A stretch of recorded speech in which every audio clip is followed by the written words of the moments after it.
The Secret Door to Success by Florence Scovel Shinn. Originally published in 1940. Chapter 1. The Secret Door to Success. So the people shouted when the priest blew with the trumpets, and it came to pass, when the people heard the sound of the trumpet, and the people shouted with a great shout, that the wall fell down flat, so that the people went up into the city, every man straight before him, and they took the city. Joshua 6:20. A successful man is always asked, "What is the secret of your success?" People never ask a man who is a failure, "What is the secret of your failure?"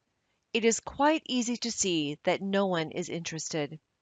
People all want to know how to open the secret door to success. For each man there is success, but it seems to be behind a door or wall. In the Bible reading, we have heard the wonderful story of the falling of the walls of Jericho. Of course, all biblical stories have a metaphysical interpretation. We will now talk about your wall of Jericho, the wall separating you from success. Nearly everyone has built a wall around his own Jericho. This city you are not able to enter contains great treasures, your divinely designed success, and your heart's desire. What kind of wall you have built, or what kind of wall have you built around your Jericho? Often it is a wall of resentment. Resenting someone or resenting a situation shuts off your good. If you are a failure and resent the success of someone else, you are keeping away your own success. I have given the following statement to neutralize envy and resentment. What God has done for others, He now does for me and more. A woman was filled with envy because a friend had received a gift. She made this statement, and an exact duplicate of the gift was given her, plus another present. It was when the children of Israel shouted that the walls of Jericho fell down. When you make an affirmation of truth, your wall of Jericho totters. I gave the following statement to a woman. The walls of lack and delay now crumble away, and I enter my promised land under grace. She had a vivid picture of stepping over a fallen wall and received the demonstration of her good almost immediately. It is the word of realization which brings about a change in your affairs, for words are thoughts. For words and thoughts are a form of radioactivity. Taking an interest in your work, enjoying what you are doing, opens the secret door of success. A number of years ago, I went to California by way of the Panama Canal to speak at the different centers.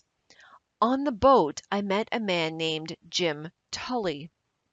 For years he had been a tramp. He called himself the King of the Hobos. He was ambitious and picked up an education. He had a vivid imagination and commenced writing stories about his experiences. He dramatized tramp life. He enjoyed what he was doing and became a very successful author. I remember one book called Outside Looking In. It was made into a motion picture. He is now famous and prosperous and lives in Hollywood. What opened the secret door to success for Jim Tully? Dramatizing his life, being interested in what he was doing, he made the most of being a tramp. On the boat, we all sat at the captain's table, which gave us a chance to talk. Mrs. Grace Stone was also a passenger on the boat. She had written The Bitter Tea of General Yen and was going to Hollywood to have it made into a moving picture. She had lived in China and was inspired to write the book. That is the secret of success, to make what you are doing interesting to other people. Be interested yourself, and others will find you interesting. A good disposition, a smile, often opens the secret door. The Chinese say, a man without a smiling face must not open a shop. The success of a smile was brought out in a French moving picture in which Chevalier took the lead. The picture was called With a Smile. One of the characters had become poor, dreary, and almost a derelict. He said to Chevalier, "What good has my honesty done me?" Chevalier replied, "Even honesty won't help you without a smile." So the man changes on the spot, cheers up, and becomes very successful. Living in the past, complaining of your misfortunes, builds a thick wall around your Jericho. Talking too much about your affairs, scattering your forces, brings you up against a high wall. I knew of a man of brains and ability who was a complete failure. He lived with his mother and aunt, and I found that every night when he went home to dinner he told them all that had taken place during the day at the office. He discussed his hopes, his fears, and his failures. I said to him, "You scatter your forces by talking about your affairs. Don't discuss your business with your family. Silence is golden." He took my lead. During dinner he refused to talk about business. His mother and aunt were in despair. They loved to hear all about everything. But his silence proved golden. Not long after, he was given a position at $100 a week, and in a few years he had a salary of $300 a week. Success is not a secret. It is a system. Many people are up against the wall of discouragement. Courage and endurance are part of the system. We read this in the lives of all successful men and women. I had an amusing experience which brought this to my notice. I went to a moving picture theater to meet a friend. While waiting, I stood near a young boy selling programs. He called to people passing, "Buy a complete program of the picture, containing photographs of the actors and a sketch of their lives." Most people passed by without buying. To my great surprise, he suddenly turned to me and said, "Say, this ain't no racket for a guy with ambition." Then he gave a discourse on success. He said, "Most people give up just before something big is coming to them. A successful man never gives up." Of course I was interested and said, "I'll bring you a book the next time I come. It is called The Game of Life and How to Play It. You will agree with a lot of the ideas." A week or two later I went back with the book. The girl at the ticket office said to him, "Let me read it, Eddie, while you are selling programs." The man who took tickets leaned over to see what it was about. The game of life always gets people's interest. I returned to the theater in about 3 weeks. Eddie had gone. He had expanded into a new job that he liked. His wall of Jericho had crumbled. He had refused to be discouraged. Only twice is the word success mentioned in the Bible, both times in the book of Joshua. "Only be strong and very courageous to observe, to do according to all the law which Moses, my servant, commanded thee. Turn not from it to the right nor to the left, that thou mayest have good success whithersoever thou goest. This book of the law shall not depart from thy mouth, but thou shalt meditate therein day and night, that thou mayest observe to do all that is written therein. For then shalt thou make thy way prosperous, and thou shalt have good success. Turn not to the right nor to the left." The road to success is a straight and narrow path. It is a road of loving absorption, of undivided attention. You attract the things you give a great deal of thought to. So if you give a great deal of thought to lack, you attract lack. If you give a great deal of thought to injustice, you attract more injustice. Joshua said, "And it shall come to pass that when they make a long blast with the ram's horn, and when ye hear the sound of the trumpet, all the people shall shout with a great shout, and the wall of the city shall fall down flat, and the people shall ascend up, every man straight before him. The inner meaning of this story is the power of the word, your word, which dissolves obstacles and removes barriers. When the people shouted, the walls fell down. We find in folklore and fairy stories, which come down from legends founded on truth, the same idea. A word opens a door or cleaves a rock. We have it again in the Arabian Nights story, Ali Baba and the 40 Thieves. I saw it made into a moving picture. Ali Baba has a secret hiding place, hidden somewhere behind rocks and mountains. The entrance may only be gained by speaking a secret word. It is, "Open Sesame." Ali Baba faces the mountain and cries, "Open Sesame," and the rocks slide apart. It is very inspiring, for it gives you the realization of how your own rocks and barriers will part at the right word. So let us take this statement: "The walls of lack and delay now crumble away, and I enter my promised land under grace."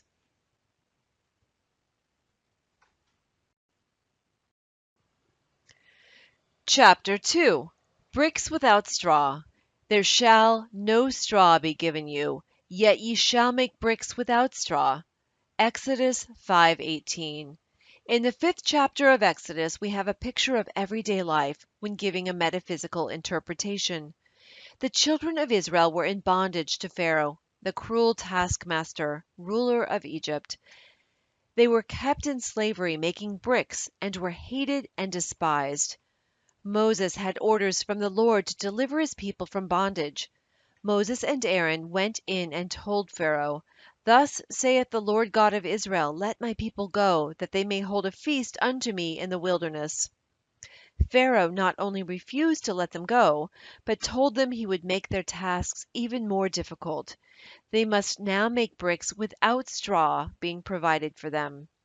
And the taskmasters of the people went out, and their officers, and they spake to the people, saying, "Thus saith Pharaoh, I will not give you straw. Go ye, get your straw where ye can find it, yet not aught of your work shall be diminished." It was impossible to make bricks without straw. The children of Israel were completely crushed by Pharaoh. They were beaten for not producing the bricks. Then came the message from Jehovah: "Go therefore now and work, for there shall no straw be given you, yet shall ye deliver the number of bricks." Working with spiritual law, they could make bricks without straw, which means to accomplish the seemingly impossible. How often in life are people confronted with this situation? Agnes M. Lawson, in her Hints to Bible Students, says, "The life in Egypt under foreign oppression is the symbol of man under the hard taskmasters of destructive thinking, pride, fear, resentment, ill will, etc. The deliverance under Moses is the freedom man gains from the taskmasters as he learns the law of life. For we can never come under grace except we first know the law. The law must be made known in order to be fulfilled." In the 111th Psalm we read the final verse: "The fear of the Lord," or law, "is the beginning of wisdom. A good understanding have all they that do his commandments. His praise endureth forever." Now, if we read the word Lord as law, it will give us the key to the statement. The fear of the law, karmic law, is the beginning of wisdom. When we know that whatever we send out comes back, we begin to be afraid of our own boomerangs. I read in a medical journal the following facts telling of the boomerang this great pharaoh received. It would appear that flesh is indeed heir to a long and ancient line of ills, when, as was revealed by Lord Monaghan at a lecture at Leeds, that the Pharaoh of the oppression suffered from hardening of the heart, in a literal sense. Lord Monaghan showed some remarkable photographic slides of results of surgical operations 1,000 years before Christ, and among these was a slide of the actual anatomical remains of the pharaoh of the oppression. The large vessel springing from the heart was in such a well-preserved state as to enable sections of it to be made recently from the lantern slide. It was impossible to distinguish between the ancient and modern vessel. Both hearts had been attacked by atheroma, a condition in which calcium salts are deposited in the walls of the vessel, making it rigid and inelastic. Inadequate expanse to the stream of blood from the heart caused the vessel to give way. With this condition went the mental changes that occur with a rigid arterial system, a narrowness of outlook, restriction and dread of enterprise, a literal hardening of the heart. So Pharaoh's hardness of heart hardened his own heart. This is as true today as it was several thousand years ago. We are all coming out of the land of Egypt, out of the house of bondage. Your doubts and fears keep you in slavery. You face a situation which seems hopeless. What can you do? It is a case of making bricks without straw. But remember the words of Jehovah. Go therefore now and work, for there shall no straw be given you, yet shall ye deliver the number of bricks. You shall make bricks without straw. God makes a way where there is no way. I was told the story of a woman who needed money for her rent. It was necessary to have it at once, but she knew of no channel. She exhausted every avenue. However, she was a truth student and kept making her affirmations. Her dog whined and wanted to go out. She put on his leash and walked down the street in the accustomed direction. However, the dog pulled at his leash and wanted to go in another direction. She followed, and in the middle of the block, opposite an open park, she looked down and picked up a roll of bills, which exactly covered rent. She looked for ads, but never found the owner. There were no houses near where she found it. The reasoning mind, the intellect, takes the throne of Pharaoh in your consciousness. It says continually, "It can't be done. What's the use?" We must drown out those dreary suggestions with a vital affirmation. For example, take this statement: "The unexpected happens. My seemingly impossible good now comes to pass." This stops all argument from the army of the aliens, the reasoning mind. The unexpected happens. That is an idea it cannot cope with. Thou hast made me wiser than mine enemies. Your enemy thoughts, your doubts, fears, and apprehensions. Think of the joy of really being free forever from the Pharaoh of the oppression. To have the idea of security, health, happiness, and abundance established in the subconscious. It would mean a life free from all limitation. It would be the kingdom which Jesus Christ spoke of, where all things are automatically added unto us. I say automatically added unto us because all life is vibration. And when we vibrate to success, happiness, and abundance, the things which symbolize these states of consciousness will attach themselves to us. Feel rich and successful, and suddenly you receive a large check or a beautiful gift. I tell this story showing the work of this law. I went to a party where people played games, and whoever won received a gift. The prize was a beautiful fan. Among those present was a very rich woman who had everything. Her name was Clara. The poorer and resentful ones got together and whispered, "We hope Clara doesn't get the fan." Of course, Clara won the fan. She was carefree and vibrating to abundance. Envy and resentment short-circuit your good and keep away your fans. If you should happen to be resentful and envious, take this statement: what God has done for others, He does now for me and more. Then all the fans and other things will come your way. No man gives to himself but himself, and no man takes away from himself but himself. The game of life is a game of solitaire. As you change, all conditions will change. Now go back to Pharaoh, the oppressor. No one loves an oppressor. I remember a friend I had many years ago. Her name was Letty. Her father had plenty of money and supplied her mother and herself with food and clothes, but no luxuries. We went to art school together, and all the students would buy reproductions of The Winged Victory, Whistler's Mother, or some other thing to bring art into their homes. My friend's father called all these things plunder. He would say, "Don't bring home any plunder."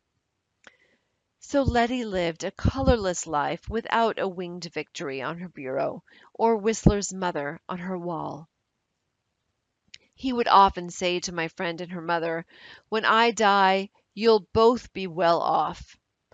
One day someone said to Letty, "When are you going abroad?" All art students go abroad. She cheerfully replied, "Not till Papa dies."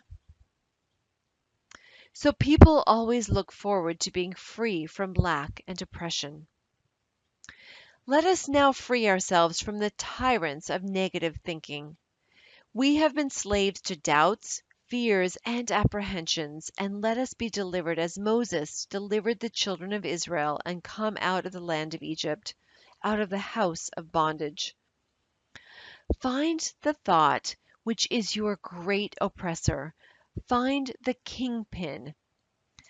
In the logging camps in the spring, the logs are sent down the rivers in great numbers. Sometimes the logs become crossed and cause a jam. The men looking for the log causing the jam, they call it the kingpin, straighten it, and the logs rush down the river again. Maybe your kingpin is resentment. Resentment holds back your good. The more you resent, the more you will have to resent. You will grow a resentment track in your brain, and your expression will be one of habitual resentment. You will be avoided and miss the golden opportunities which await you each day. I remember a few years ago the streets were filled with men selling apples. They got up early to get the good corners. I passed one several times on Park Avenue. He had the most disagreeable expression I had ever seen. As people passed, he said, "Apples, apples," but no one stopped to buy. I invested in an apple and said, "You'll never sell apples unless you change your expression." He replied, "Well, that guy over there took my corner." I said, "Never mind about the corner. You can sell apples right here if you'll look pleasant." He said, "Okay, lady," and I went on. The next day I saw him, his whole expression had changed. He was doing a big business selling apples with a smile. So find your kingpin. You may have more than one, and your logs of success, happiness, and abundance will go rushing down your river. Go therefore now and work, for there shall no straw be given you, yet ye shall make bricks without straw. Chapter 3. And 5 of them were wise. And 5 of them were wise, and 5 were foolish. They that were foolish took their lamps, and took no oil with them. Matthew 25:2-3. My subject is the parable of the wise and foolish virgins. And 5 of them were wise, and 5 were foolish. They that were foolish took their lamps, and took no oil with them. But the wise took oil in their vessels with their lamps. The parable teaches that true prayer means preparation. Jesus Christ said, "And all things whatsoever ye shall ask in prayer, believing, ye shall receive." Matthew 21:22. Therefore I say unto you, what things soever ye desire, when ye pray, believe that ye receive them, and ye shall have them. Mark 11:24. In this parable, he shows that only those who have prepared for their good, thereby showing active faith, will bring the manifestation to pass. We might paraphrase the scriptures and say, when ye pray, believe ye have it. When ye pray, act as if you have already received it. Armchair faith or rocking chair faith will never move mountains. In the armchair, in the silence or meditation, you are filled with the wonder of this truth and feel that your faith will never waver. You know that the Lord is your shepherd, ye shall never want. You feel that your God of plenty will wipe out the burdens of debt or limitations. Then you leave your armchair and step out into the arena of life. It is only what you do in the arena that counts. A man, one of my students, had a great desire to go abroad. He took the statement, I give thanks for my divinely designed trip, divinely financed, under grace, in a perfect way. He had very little money, but knowing the law of preparation, he bought a trunk. It was a very happy trunk, with a big red band around its waist. Whenever he looked at it, it gave him a realization of a trip. One day he seemed to feel his room moving. He felt the motion of a ship. He went to the window to breathe the fresh air, and it smelt like the aroma of the docks. With his inner ear he heard the shriek of a seagull and the creaking of the gangplank. The trunk had commenced to work. It had put him in the vibration of his trip. Soon after that, a large sum of money came to him and he took the trip. He said afterwards that it was the perfect trip in every detail. In the arena of life, we must keep ourselves tuned up to concert pitch. Are we acting from motives of fear, of faith, or faith? Watch your motives with all diligence, for out of them are the issues of life.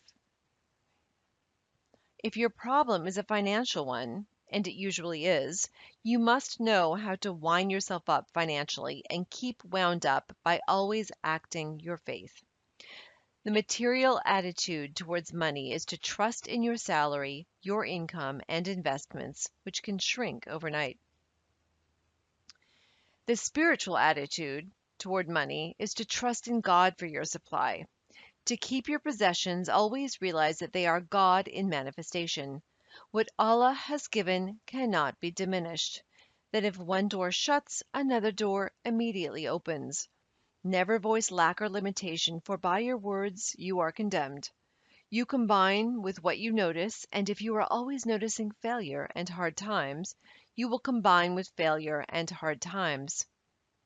You must form the habit of living in the fourth dimension, the world of the wondrous. It is the world where you do not judge by appearances. You have trained your inner eye to see through failure into success, to see through sickness into health, to see through limitation into plenty. I will give you the land which you seeth.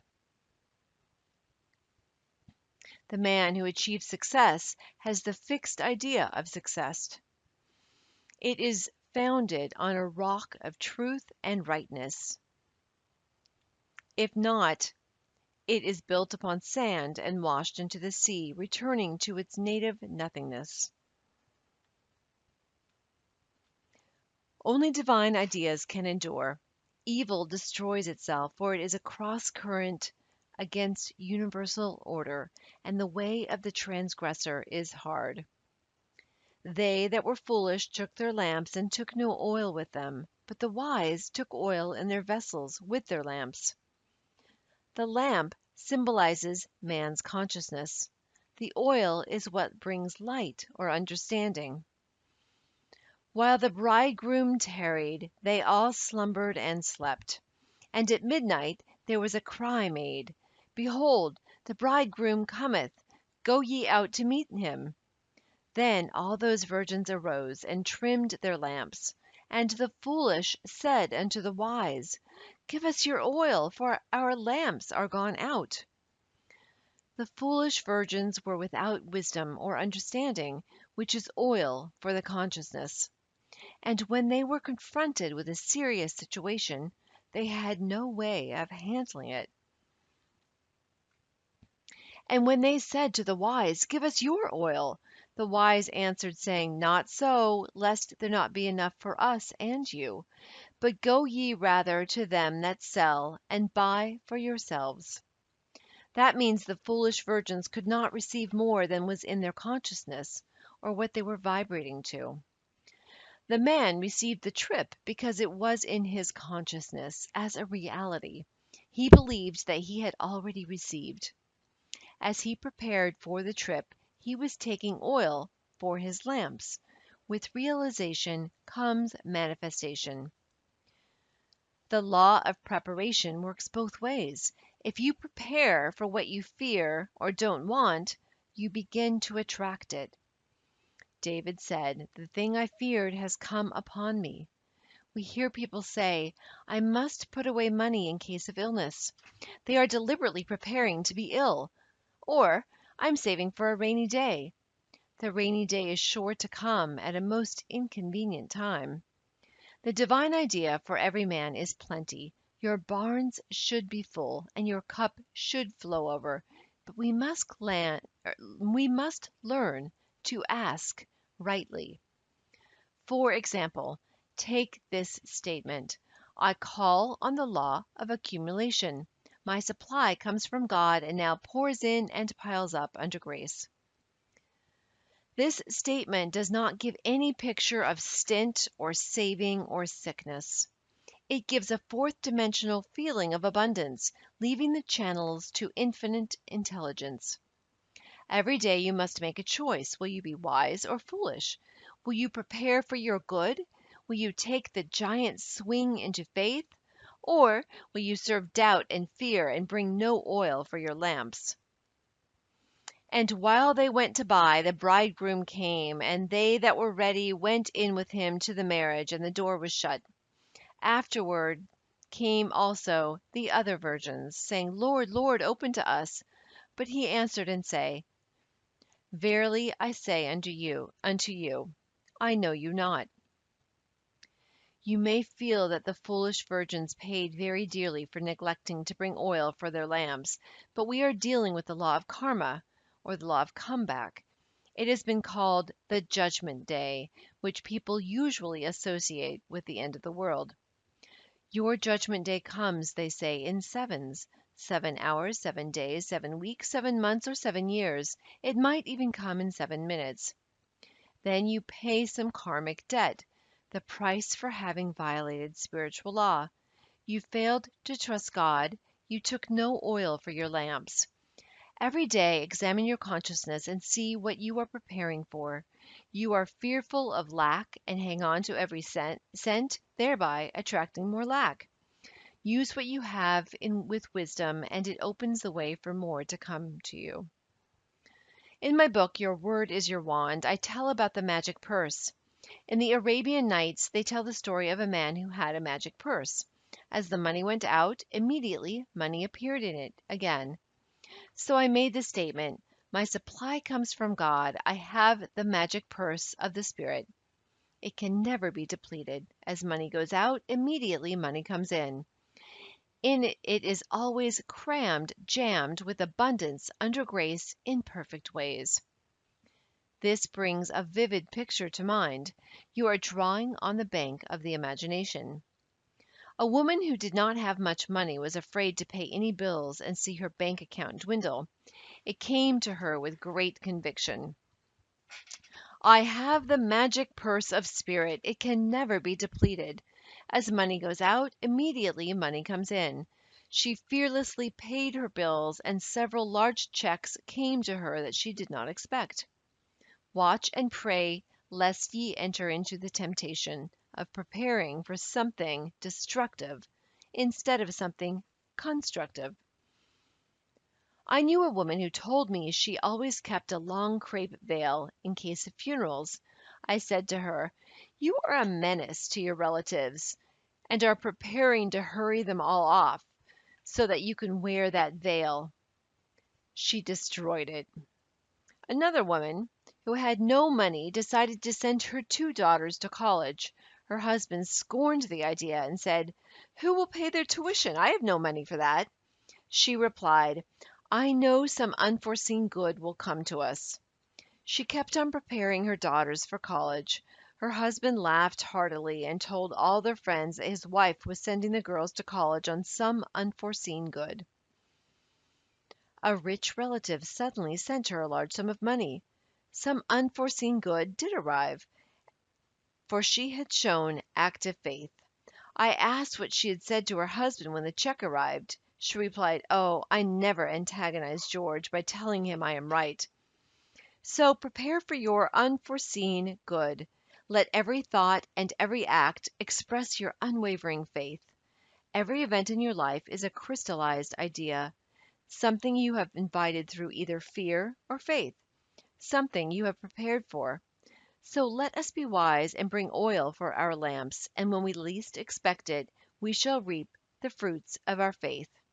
My lamps are now filled with the oil of all faith and fulfillment. Chapter 4. What do you expect? According to your faith be it unto you. Matthew 9:29. Faith is expectancy. According to your faith be it unto you. We might say, according to your expectancies be it done to you. So, what are you expecting? We hear people say we expect the worst to happen, or the worst is yet to come. They are deliberately inviting the worst to come. We hear others say, I expect a change for the better. They are inviting better conditions into their lives. Change your expectancies, and you change your conditions. How can you change your expectancies when you have formed the habit of expecting loss, lack, or failure? Begin to act as if you expected success, happiness, and abundance. Prepare for your good. Do something to show you expect it to come. Active faith alone will impress the subconscious. If you have spoken the word for a home, prepare for it immediately. If you hadn't a moment to lose, collect little ornaments, tablecloths, etc. I knew a woman who made the giant swing into faith by buying a large armchair. A chair meant business. She bought a large and comfortable chair, for she was preparing for the right man. He came. Someone will say, suppose you haven't money to buy ornaments or a chair. Then look in shop windows and link with them in thought. Get in their vibration. I sometimes hear people say, I don't go into the shops because I can't afford to buy anything. That is just the reason why you should go into the shops. Begin to make friends with the things you desire or require. I know a woman who wanted a ring. She went boldly to the ring department and tried it on. It gave her such a realization of ownership that not long afterwards, a friend made her a gift of a ring. You combine with what you notice. Keep on noticing beautiful things, and you make an invisible contract. Sooner or later, these things are drawn into your life, unless you say, poor me, too good to be true. My soul, wait thou only upon God, for my expectation is from him. This is a most important statement from the 62nd Psalm. The soul is the subconscious mind, and the psalmist was telling his subconscious to expect everything directly from the universe, not to depend upon doors and channels. My expectation is from him. God cannot fail, for his ways are ingenious, his methods are sure. You can expect any seemingly impossible good from God if you do not limit the channels. Do not say how you want it done or how it can't be done. God is the giver and the gift and creates his own amazing channels. Take the following statement. I cannot be separated from God the giver. Therefore, I cannot be separated from God the gift. The gift is God in action. Get the realization that every blessing is good in action, and see God in every face and good in every situation. This makes you master of all conditions. A woman came to me saying that there was no heat in the radiators in their apartment, and that her mother was suffering from the cold. She added, "The landlord has declared that we can't have heat until a certain date." I replied, "God is your landlord." She said, "That's all I want to know," and rushed out. That evening the heat was turned on without asking. It was because the woman realized that the landlord was God in manifestation. This is a wonderful age, for people are becoming miracle-minded. It is in the air.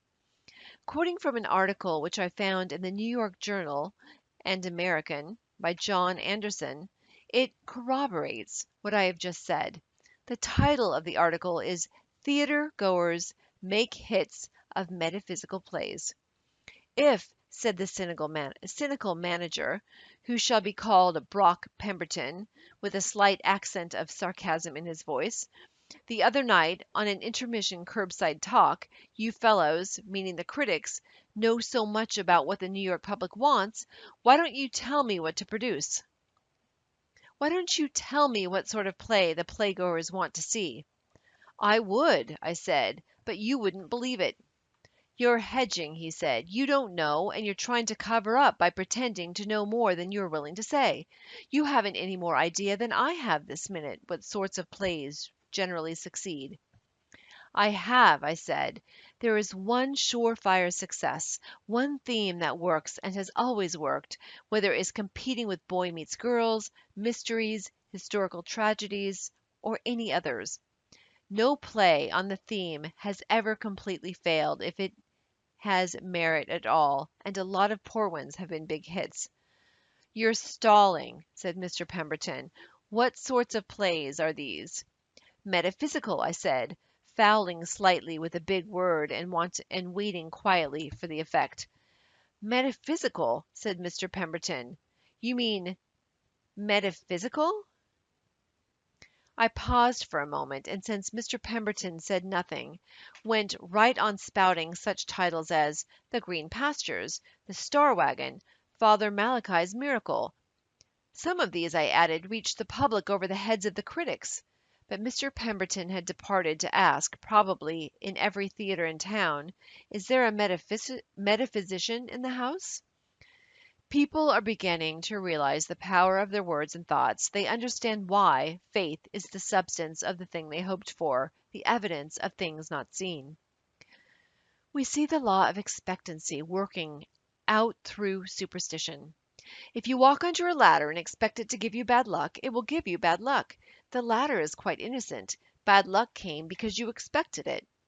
We might say, expectancy is the substance of the things hoped for, or expectancy is the substance of the thing man fears. The thing I expected has come upon me. Nothing is too good to be true. Nothing is too wonderful to happen. Nothing is too good to last, when you look to God for your good. Now think of the blessings which seem so far off, and begin to expect them now, under grace, in an unexpected way. For God works in unexpected ways his wonders to perform. I was told that there are 3,000 promises in the Bible. Let us now expect all these blessings to come to pass. Among them we are promised riches and honor, eternal youth, your flesh shall become as a little child's, and eternal life, death itself shall be overcome. Christianity is founded upon the forgiveness of sins and an empty tomb. We now know that all these things are scientifically possible. As we call on the law of forgiveness, we become free from mistakes and the consequences of mistakes. Though your sins be as scarlet, ye shall be washed whiter than wool. Then our bodies will be bathed in light and express the body electric, which is incorruptible and indestructible, pure substance expressing perfection. I expect the unexpected. My glorious good now comes to pass. Chapter 5. The Long Arm of God. The eternal God is thy refuge, and underneath are the everlasting arms. Deuteronomy 33:27. In the Bible, the arm of God always symbolizes protection. The writers of the Bible knew the power of a symbol. It brings a picture which impresses the subconscious mind. They used the symbols of the rock, sheep, shepherds, vineyard, lamp, and hundreds of others. It would be interesting to know how many symbols are used in the Bible. The arm also symbolizes strength. The eternal God is thy refuge, and underneath are the everlasting arms. And he shall thrust out the enemy from before thee, and shall say, Destroy them. Who is the enemy before thee? The negative thought forms which you have built up in your subconscious mind. A man's enemies are only those of his own household. The everlasting arms thrust out these enemy thoughts and destroy them. Have you ever felt the relief of getting out some negative thought form? Perhaps you have built up a thought form of resentment until you are always boiling with anger about something. You resent people you know, people you don't know, people in the past and people in the present, and you may be sure that the people in the future won't escape your wrath either. All the organs of the body are affected by resentment. For when you resent with every organ of the body. You pay the penalty with rheumatism, arthritis, neuritis, etc., for acid thoughts produce acid in the blood. All this trouble comes because you are fighting the battle, not leaving it to the long arm of God. I have given the following statement to many of my students. The long arm of God reaches out over people and conditions, controlling this situation and protecting my interest. This brings a picture of a long arm symbolizing strength and protection. With the realization of the power of the long arm of God, you would no longer resist or resent. You would relax and let go. The enemy thoughts within you would be destroyed. Therefore, the adverse conditions would disappear. Spiritual development means the ability to stand still or stand aside and let infinite intelligence lift your burdens and fight your battles. When the burden of resentment is lifted, you experience a sense of relief. You have a kindly feeling for everyone, and all the organs of your body begin to function properly. A clipping quoting Albert Edward Day reads, that loving our enemies is good for our spiritual health is widely known and accepted. But that negation and poisonous emotions destroy physical health is a relatively new discovery. The problem of health is often an emotional one. Wrong emotions entertained and repeated are potent causes of illness. When the preacher talks about loving your enemies, the man on the street is apt to dismiss the idea as unendurable and pious. But the fact is, the preacher is telling you something which is one of the first laws of hygiene, as well as ethics. No man, even for his body's sake, can afford to indulge in hatred. It is like repeated doses of poison. When you are urged to get rid of fear, you are not listening to a moonstruck idealist. Rather, you are hearing counsel that is as significant for health as advice about diet. We hear so much about a balanced diet, but without a balanced mind, you can't digest what you eat, calories or no calories. Non-resistance is an art. When acquired, the world is yours. So many people are trying to force situations. Your lasting good will never come through forcing personal will. Flee from the things which flee from thee. Seek nothing. Fortune seeketh thee. Behold his shadow on the door. Behold him standing at the door. I do not know the author of these lines. Lovelock, the celebrated English athlete, was asked how to attain his speed and endurance in running. He replied, "Learn to relax. Let us attain this rest in action." He was most relaxed when running the fastest. Your big opportunity and big success usually slide in when you least expect it. You have to let go long enough for the great law of attraction to operate. You never saw a worried and anxious magnet.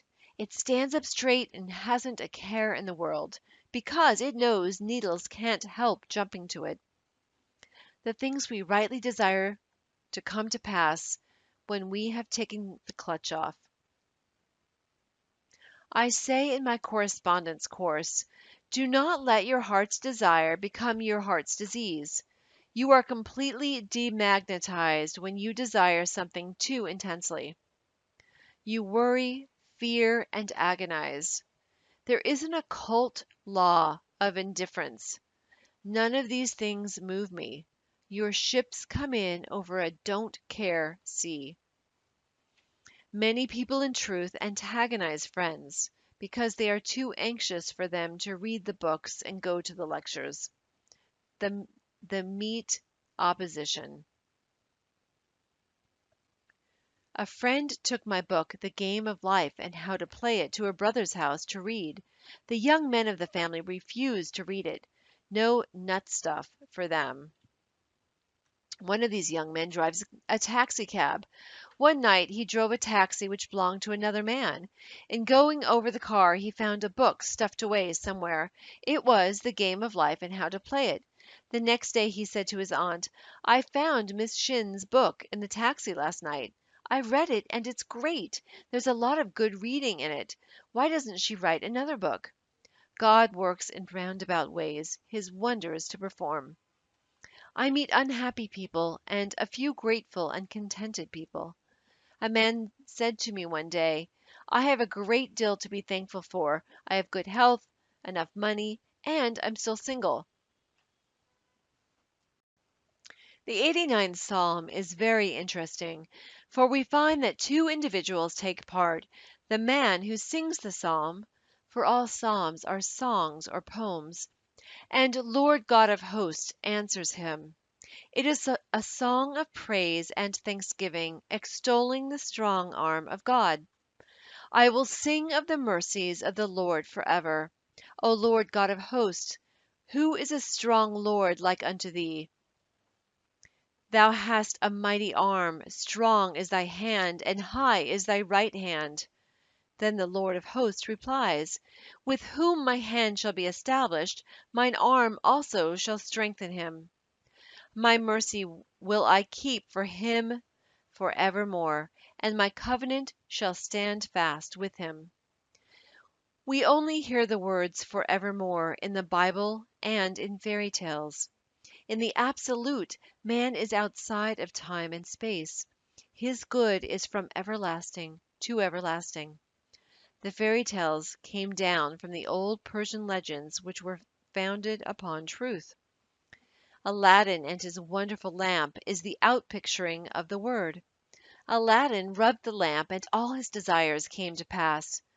Your word is your lamp. Words and thoughts are a form of radioactivity and do not return void. A scientist has said that words are clothed in light. You are continually reaping the fruits of your words. A friend in one of my meetings said that she had brought a man to my class who had been out of work for a year or more. I gave this statement: "Now is the appointed time. Today is the day of my amazing good fortune." It clicked in his consciousness. Soon after, he was given a position which paid him $9,000 a year. A woman told me that when I blessed the offering, I said that each offering would return 1,000-fold. She had put $1 in the collection. She said with great realization, "That dollar is blessed and returns $1,000." She received $1,000 a short time afterwards in a most expectant way. Why do some people demonstrate this truth so much more quickly than others? It is because they have the ears that hear.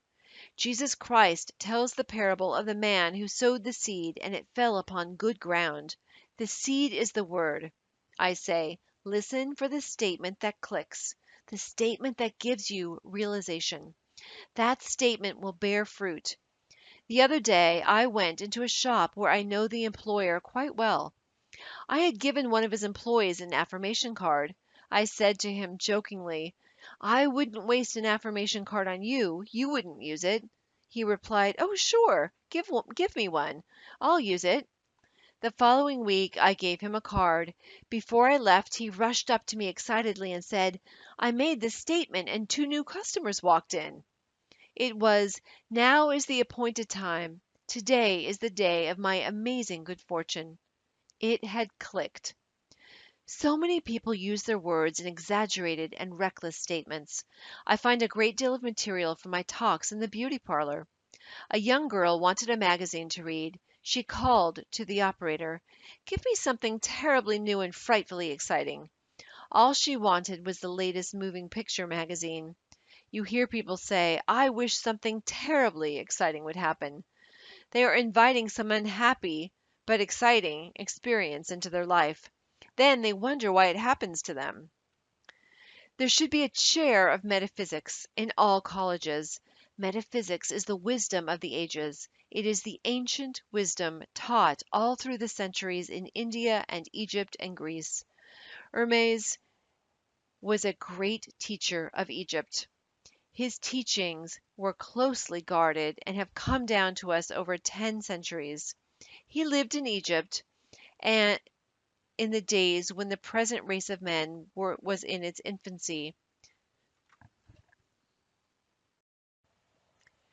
There should be a chair of metaphysics in all colleges. Metaphysics is the wisdom of the ages. It is the ancient wisdom taught all through the centuries in India and Egypt and Greece. Hermes Trismegistus was a great teacher of Egypt. His teachings were closely guarded and have come down to us over 10 centuries. He lived in Egypt in the days when the present race of men was in its infancy. But if you read the Kabbalion carefully, you find that he taught just what we are teaching today. He said that all mental states were accompanied by vibrations. You combine with what you vibrate to. So let us all now vibrate to success, happiness, and abundance. Now is the appointed time. Today is the day of my amazing good fortune. Chapter 6. The Fork in the Road. Choose you this day whom ye will serve. Joshua 24:15. Every day there is a necessity of choice, a fork in the road. Shall I do this or shall I do that? Shall I go or shall I stay? Many people do not know what to do. They rush about letting other people make decisions for them, then regret having taken other people's advice. There are others who carefully reason things out. They weigh and measure the situation as if they would groceries, and are surprised when they fail to obtain their goal. There are still other people who follow the magic path of intuition and find themselves in their promised land in the twinkling of an eye. Intuition is a spiritual faculty high above the reasoning mind, but on the path is all that you desire or require. In the book, The Game of Life and How to Play It, I give many examples of success attained through using this marvelous faculty. I also say that prayer is telephoning God and intuition is God telephoning you. So choose ye this day to follow the magic path of intuition. In most people, intuition is a faculty which has remained dormant. So we say, "Awake, thou that sleepeth." Wake up to your leads and hunches. Wake up to the divinity within. Claude Bragdon said, "To live intuitively is to live fourth dimensionally." Now it is necessary for you to make a decision. You face a fork in the road. Ask for a definite, unmistakable lead, and you will receive it. We find many events to interpret metaphysically in the book of Joshua. After the death of Moses, the divine command came to Joshua. Now therefore arise, go over to Jordan, thou and all thy people, unto the land which I do give to them. Every place the sole of your feet shall tread upon, to you I have given it. The feet are the symbol of understanding, so it means metaphysically all that we understand stands under us in consciousness, and what is rooted there can never be taken from us. For the Bible goes on to say, there shall not any man be able to stand before thee all the days of thy life. I will not fail thee, nor forsake thee. Only be thou strong and very courageous, that thou mayest observe to do according to all the law, which Moses my servant commanded thee. Turn not from it to the right hand or to the left, that thou mayest prosper whithersoever so go.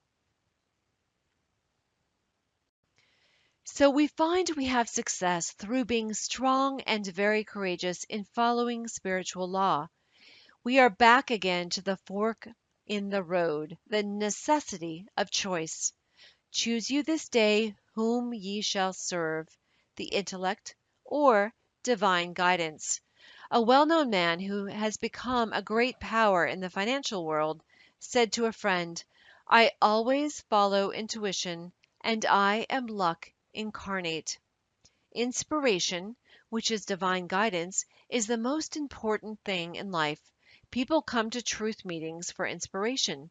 I find the right word will start divine activity operating in their affairs. A woman came to me with the complication of affairs. I said to her, "Let God juggle the situation." It clicked. She took the affirmation, "I now let God juggle this situation." Almost immediately she rented a house which had been vacant for a long time. Let God juggle every situation, for when you try to juggle the situation yourself, you drop all the balls. In my question and answer class, I often am asked, "How do you let God juggle a situation? And what do you mean when you say I should not juggle it?" You juggle with the intellect. The intellect would say, "Times are hard. No activity in real estate. Don't expect anything until the fall of 1958." With spiritual law, there is only the now.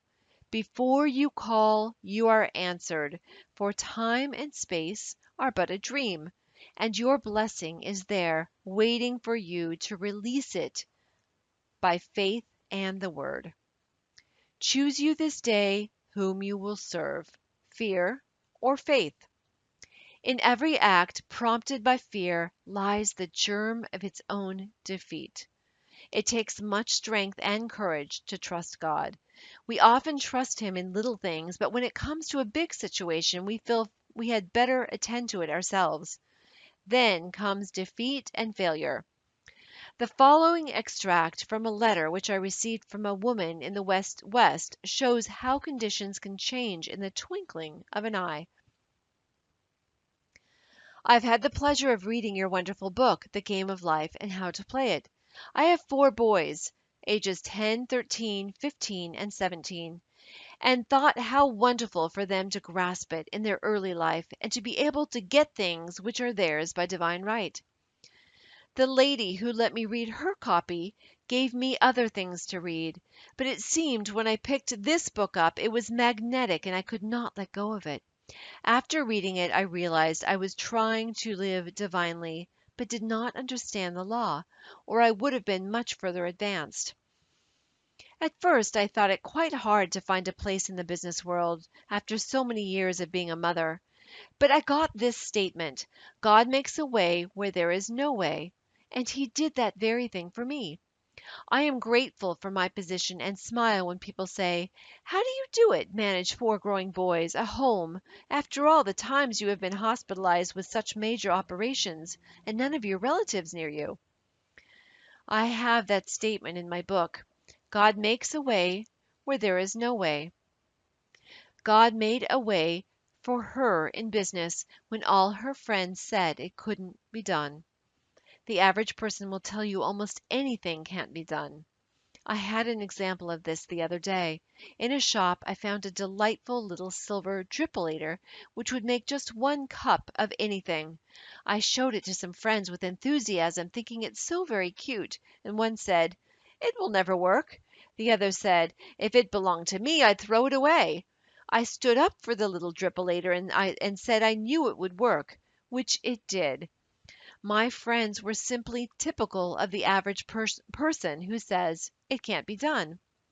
All big ideas meet with opposition. Do not let other people rock your boat.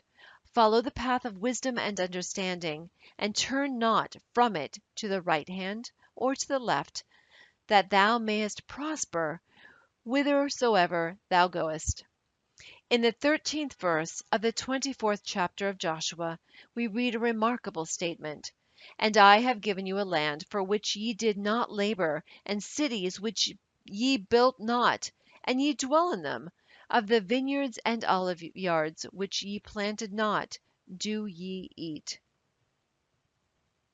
This shows that man cannot earn anything. His blessings come as gifts. Gifts lest any man shall boast.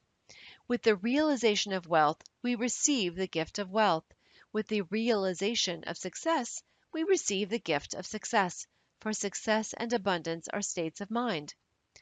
"For it is the Lord our God, He it is that brought us up, and our fathers out of the land of Egypt, out of the house of bondage." The land of Egypt stands for darkness, the house of bondage, where man is a slave to his doubts and fears and beliefs in lack and limitation, the result of having followed the wrong fork in the road. Misfortune is due to failure to stick to the things which Spirit has revealed through intuition. All big things have been accomplished by men who stuck to their big ideas. Henry Ford was past middle age when he had the idea of the Ford car come to him. He had great difficulty in raising the money. His friends thought it was a crazy idea. His father said to him tearfully, "Henry, why do you give up a good $25 a week job in order to chase this crazy idea?" But no one could rock Henry Ford's boat. So in order to come out of the land of Egypt, out of the land of bondage, we must make right decisions. Follow the right fork in the road, only be thou strong and very courageous, that thou mayest observe to do according to the law which Moses my servant commanded thee.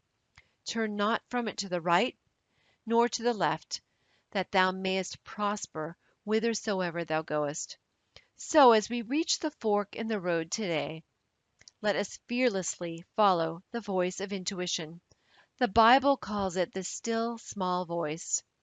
"There came a voice behind me saying, This is the way, walk ye in it. On this path is the good already prepared for you.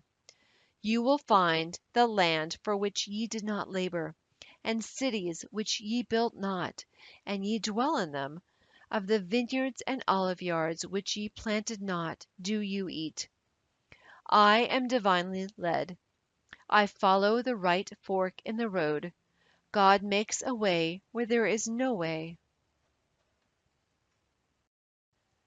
Chapter 7. Crossing your Red Sea.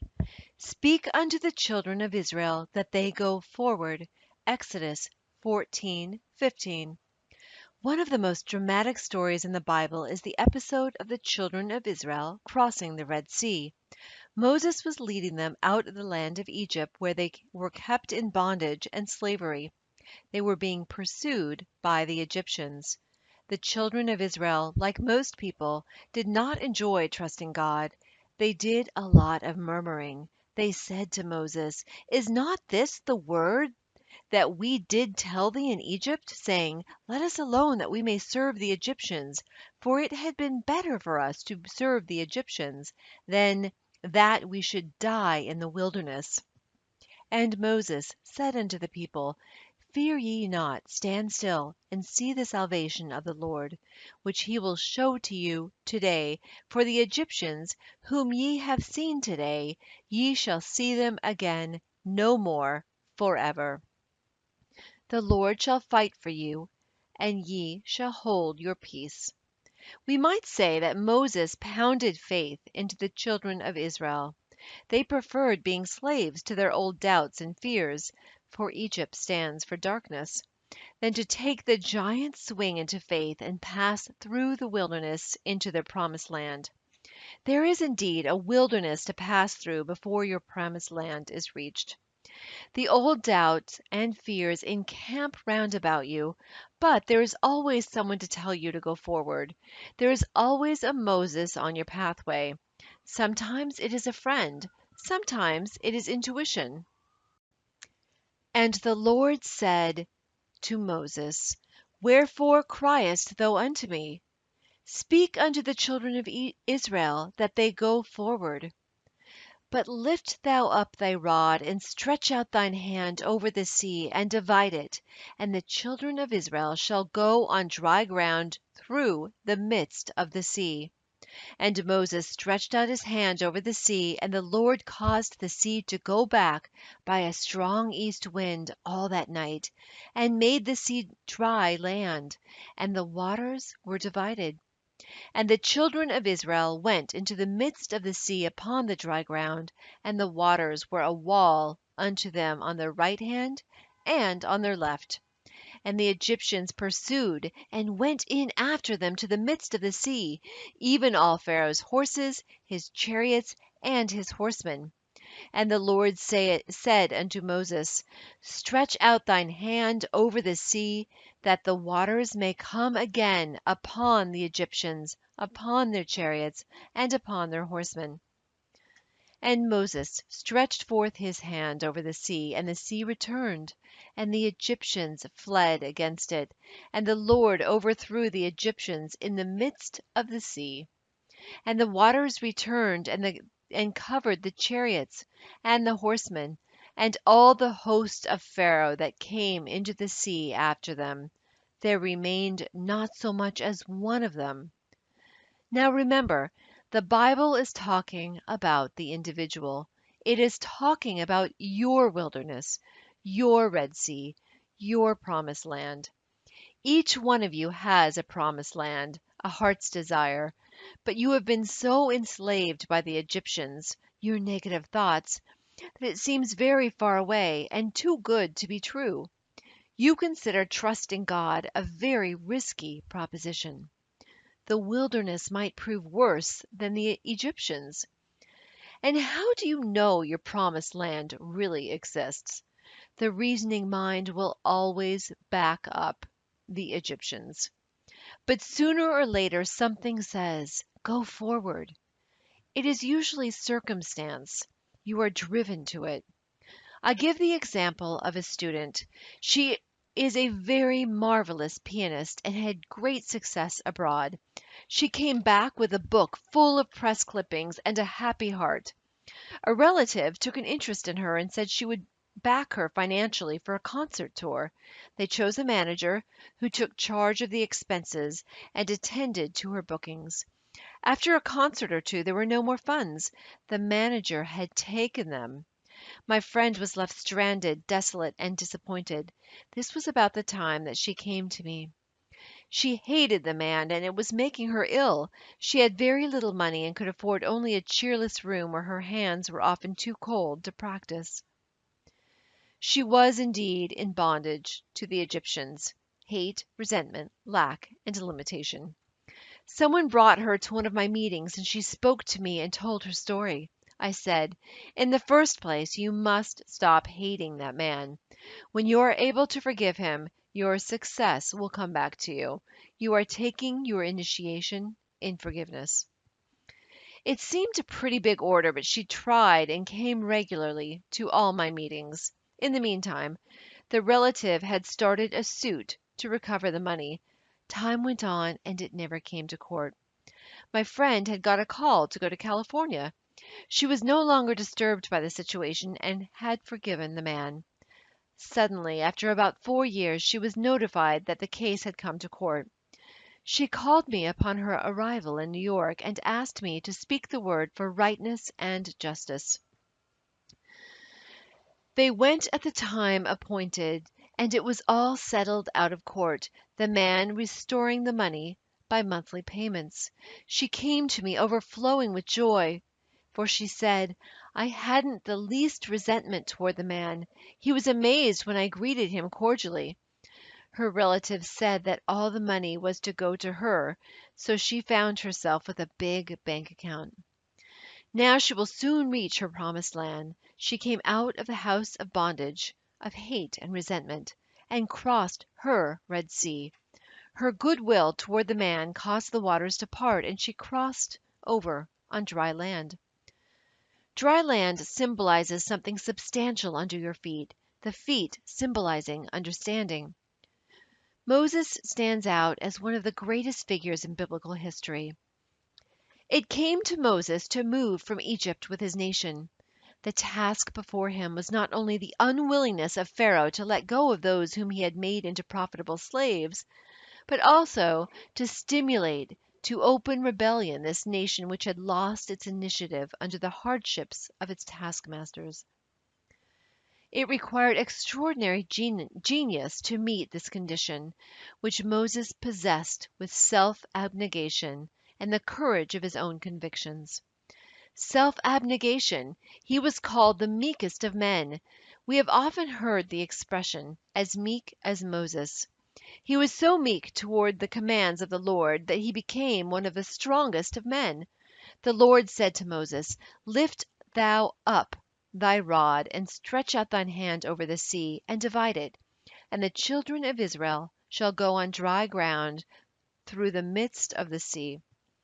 So, never doubting, he said to the children of Israel, Go forward. This was a daring thing to do, to lead a multitude of people into the sea, having perfect faith they would not drown. Behold the miracle. The Lord caused the sea to go back by a strong east wind all that night, and made the sea dry land, and the waters were divided. Now remember, this could happen for you this very day. Think of your problem. Maybe you have lost your initiative from living so long a slave to Pharaoh, your doubts, fears, and discouragements. Say to yourself, Go forward. The Lord caused the sea to go back by a strong east wind. We will think of this strong east wind as a strong affirmation. Take a vital statement of truth. For example, if your problem is a financial one, say, My supply comes from God, and big, happy financial surprises come to me under grace in perfect ways. The statement is a good one, for it contains the element of mystery. We are told that God works in mysterious ways, his wonders to perform. We might say, in surprising ways, now that you have made your statement for supply, you have caused the east wind to blow. So walk up to your Red Sea of lack or limitation. The way to walk up to your Red Sea is to do something to show your fearlessness. I will tell the story of a student who had an invitation to visit friends at a very fashionable summer resort. She had been living in the country for a long time, grown heavier, and nothing fitted her but her Girl Scout suit. Suddenly she received the invitation. It meant evening clothes, slippers, and accessories, none of which she had, and no money to buy them. She came to me and said, What is your hunch? She replied, I feel very fearless. I have the hunch to go anyway. So she squeezed herself into something to travel in and went. When she arrived at her friend's house, she was greeted warmly, but her hostess said with some embarrassment, Maybe what I've done will hurt you, but there are some evening clothes and slippers I never wear which I have put in your room. Won't you make use of them? My friend assured her that she would be delighted, and everything fit perfectly. She had indeed walked up to her Red Sea and passed over on dry land. The waters of my Red Sea part, and I pass over on dry land. I now go forward into my promised land. Chapter 8. The watchman at the gate. Also I set watchmen over you, saying, Hearken to the sound of the trumpet. Jeremiah 6:17. We must all have a watchman at the gates of our thoughts. The watchman at the gate is the superconscious mind. We have the power to choose our thoughts. Since we have lived in the human thought for thousands of years, it seems almost impossible to control these thoughts. They rush through our minds like stampeding cattle or sheep. But a single sheepdog can control the frightened sheep and guide them into the sheep pen. I saw a picture in the newsreels of a shepherd dog controlling the sheep. He had rounded up all but three. These three resisted and resented. They baaed and lifted their front feet in protest, but the dog simply sat down in front and never took his eyes off them. He did not bark or threaten. He just sat and looked his determination. In a little while the sheep tossed their heads and went into the pen. We can learn to control our thoughts in the same way, by gentle determination, not force. We take an affirmation and repeat it continually while our thoughts are on the rampage. We cannot always control our thoughts, but we can control our words, and repetition impresses the subconscious, and we are then master of the situation. In the 6th chapter of Jeremiah, we read, I set a watchman over you, saying, Hearken to the sound of the trumpet. Your success and happiness in life depend upon the watchman at the gate of your thoughts. Sooner or later, they crystallize on the external. People think by running away from a negative situation, they will be rid of it, but the same situation confronts them wherever they go.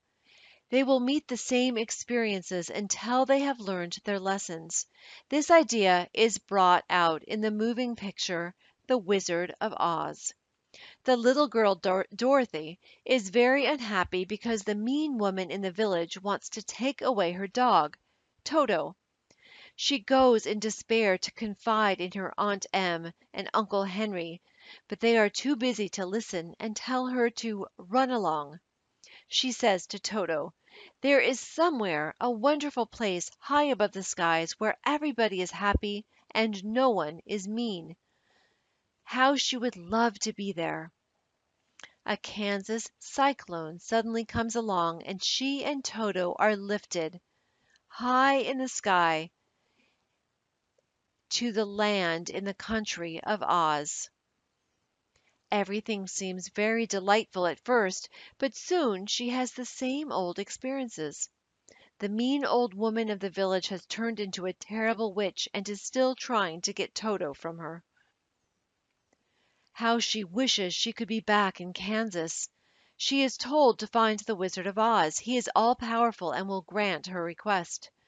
She starts off to find his palace in the Emerald City. On the way, she meets a scarecrow. He is unhappy because he hasn't a brain. She meets a man made of tin, who is so unhappy because he hasn't a heart.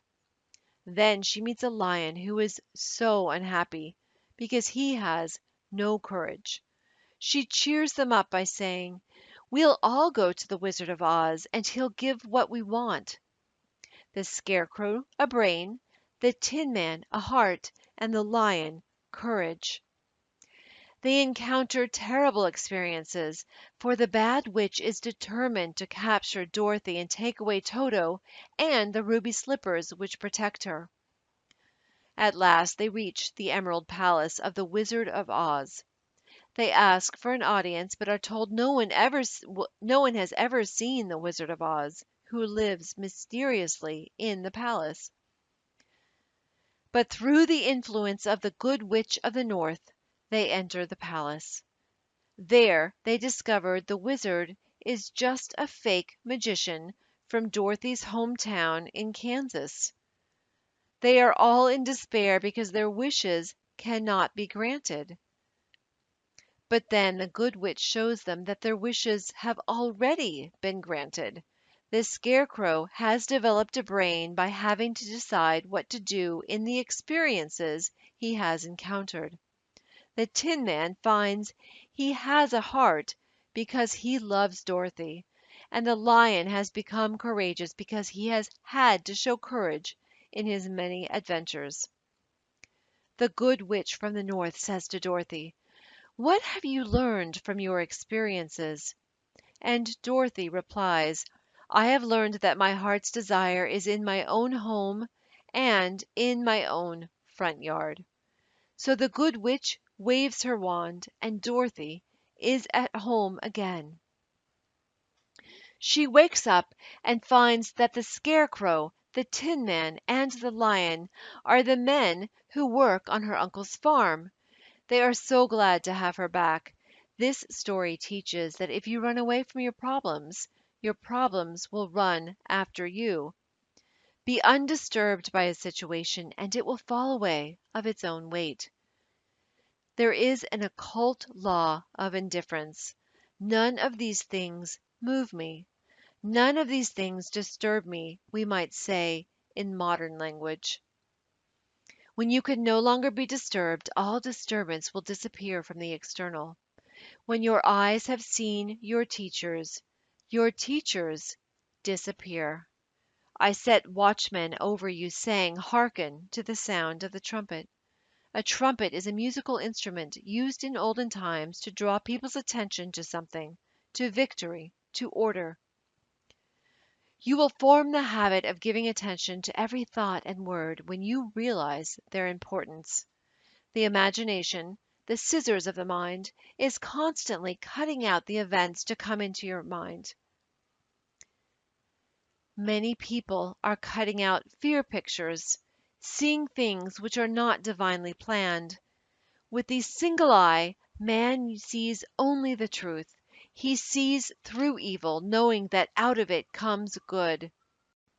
He transmutes injustice into justice, and disarms his seeming enemy by sending goodwill. We read in mythology of the Cyclops, a race of giants said to have inhabited Sicily. These giants had only one eye in the middle of their foreheads. The seat of the imaging faculty is situated in the forehead, between the eyes, so these fabled giants came from this idea. You are indeed a giant when you have a single eye. Then every thought will be a constructive thought, and every word a word of power. Let the third eye be the watchman at the gate. If therefore thine eye be single, thy whole body is full of light. With the single eye your body will be transformed into your spiritual body, the body electric, made in God's likeness and image. By seeing clearly the perfect plan, we could redeem the world with our inner eye, seeing a world of peace and plenty and goodwill. Judge not by appearances, judge righteous judgment. Nation shall not lift up sword against nation, neither shall they learn war any more. The occult law of indifference means that you are undisturbed by adverse appearances. You hold steadily to the constructive thought which wins out. Spiritual law transcends the law of karma. This is the attitude of mind which must be held by the healer or practitioner towards his patient. Indifferent to appearances of lack, loss, or sickness, he brings out the change in mind, body, and affairs. Let me quote from the 31st chapter of Jeremiah. The keynote is one of rejoicing. It gives a picture of the individual freed from negative thinking. For there shall be a day that the watchman upon the Mount Ephraim shall cry, Arise ye, and let us go up to Zion unto the Lord our God. The watchman at the gate neither slumbers nor sleeps. It is the eye which watches over Israel. But the individual living in a world of negative thought is not conscious of this inner eye. He may occasionally have flashes of intuition or illumination, then falls back into a world of chaos. It takes determination and eternal vigilance to check up on the words and thoughts of fear, failure, Resentment and ill will must be dissolved and dissipated. Take the statement, "Every plant my Father in heaven has not planted shall be rooted up." This gives you a vivid picture of rooting up weeds in a garden. They are thrown aside and dry up because they are without soil to nourish them. But the individual, living in a world of negative thought, is not conscious of this inner eye. You nourish negative thoughts by giving them your attention. Use the occult law of indifference and refuse to be interested. Soon you will starve out the army of all aliens. Divine ideas will crowd your consciousness, false ideas fade away, and you will desire only that which God desires through you. The Chinese have a proverb: "The philosopher leaves the cut of his coat to the tailor." But the individual living in a world of negative thought is not conscious of this inner eye. So leave the plan of your life to the divine designer, and you will find all conditions permanently perfect.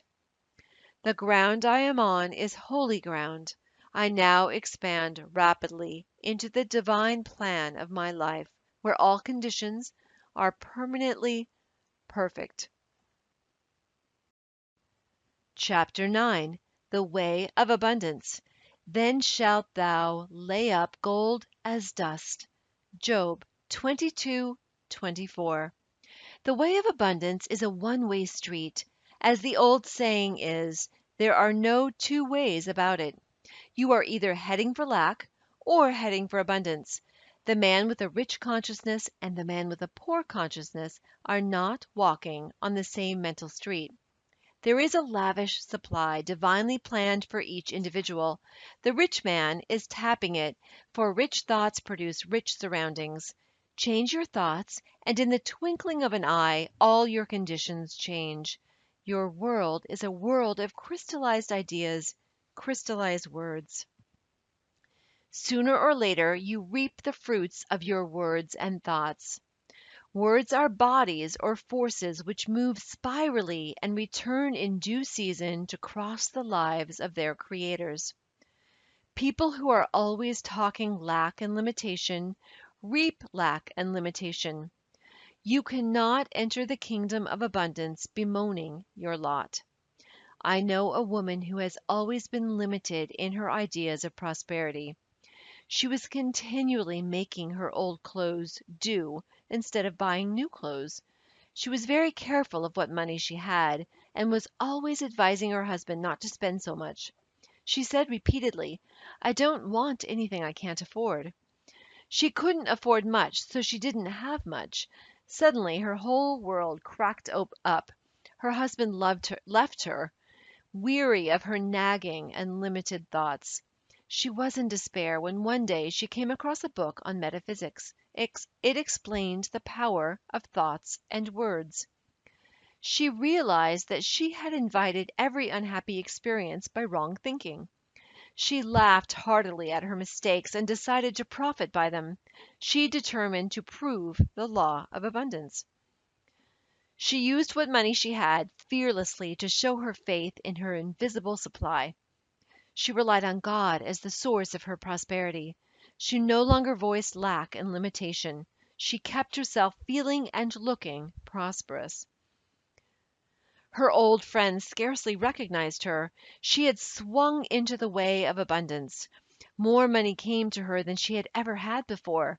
Unheard of doors opened. Amazing channels were freed. She became very successful in a work she had no training for. She found herself on miracle ground. What had happened? She had changed the quality of her words and thoughts. She had taken God into her confidence and into all her affairs. She had many 11th-hour demonstrations, but her supply always came, for she dug her ditches and gave thanks without wavering. Someone called me up recently and said, "I am looking desperately for a position." I replied, "Don't look desperately for it. Look for it with praise and thanksgiving. For Jesus Christ, the greatest of metaphysicians, said to pray with praise and thanksgiving. Praise and thanksgiving open the gates, for expectancy always wins. Of course, the law is impersonal, and a dishonest person with rich thoughts will attract riches, but a thing ill got has ever bad success, as Shakespeare says. It will be of short duration and will not bring happiness. We have only to read the papers to see that the way of the transgressor is hard. That is the reason it is so necessary to make your demands aright on the universal supply, and ask for what is yours by divine right and under grace in right way. Some people attract prosperity but cannot hold it. Sometimes their heads are turned. Sometimes they lose it through fear and worry. A friend in one of my classes told this story. Some people in his hometown who had always been poor suddenly struck oil in their backyard. It brought great riches. The father joined the country club and went in for golf. He was no longer young. The exercise was too much for him, and he dropped dead on the links. This filled the whole family with fear. They decided that they might have heart trouble. So they are all now in bed with trained nurses watching every heartbeat. In the race thought, people must worry about something. They no longer worried about money, so they shifted their worries to health. The old idea was that you can't have everything. If you got one good thing, you'd lose another. People were always saying, "Your luck won't last. It's too good to be true." Jesus Christ said, "In the world," or world thought, "there is tribulation, but be of good cheer. I have overcome the world." In the superconscious there is a lavish supply for every demand, and your good is perfect and permanent. If thou return to the Almighty, thou shalt be built up in consciousness. Thou shalt put away iniquity far from thy tabernacles. Then shalt thou lay up gold as dust, the gold of Ophir, as the stones of the brooks. Yea, the Almighty shall be thy defense, and thou shalt have plenty of silver. What a picture of opulence, the result of returning to the Almighty in consciousness. With the average person, who has thought in terms of lack for a long time, it is very difficult to build up a rich consciousness. I have a student who has attracted great success by making the statement, "I am the daughter of the king. My rich father now pours out his abundance upon me. I am the daughter of the king. Everything makes way for me." Many people put up with limited conditions because they are too lazy, mentally, to think themselves out of them. You must have a great desire for financial freedom. You must feel yourself rich. You must see yourself rich. You must continually prepare for riches. Become as a little child and make believe you are rich. You are then impressing the subconscious with expectancy. The imagination is man's workshop, the scissors of the mind, where he is constantly cutting out the events of his life. The superconscious is the realm of inspiration, revelation, illumination, and intuition. Intuition is usually known as a hunch. I do not apologize for the word hunch anymore. It is now in Webster's latest dictionary. I had a hunch to look up hunch, and there it was. The superconscious is the realm of perfect ideas. The great genius captures his thoughts from the superconscious. Without the vision, or imagination, my people perish. When people have lost the power to image their good, they perish or go under. It is interesting to compare the translation of the French and English Bibles. In the 21st verse of the 22nd chapter of Job we read, "Acquaint now thyself with him, and be at peace, thereby good shall come unto thee." In the French Bible we read, "Attach thyself to God, and you will have peace. Thou shalt thus enjoy happiness." The 23rd verse, "If you return to the Almighty, thou shalt be built up, Thou shalt put away iniquity far from thy tabernacles. In the French translation we read, Thou shalt be reestablished if thou returnest to the Almighty, putting iniquity far off from your dwellings. In the 24th verse, we read a new and amazing translation. The English Bible reads, Then shalt thou lay up gold as dust, and the gold of Ophir as the stones of the brooks.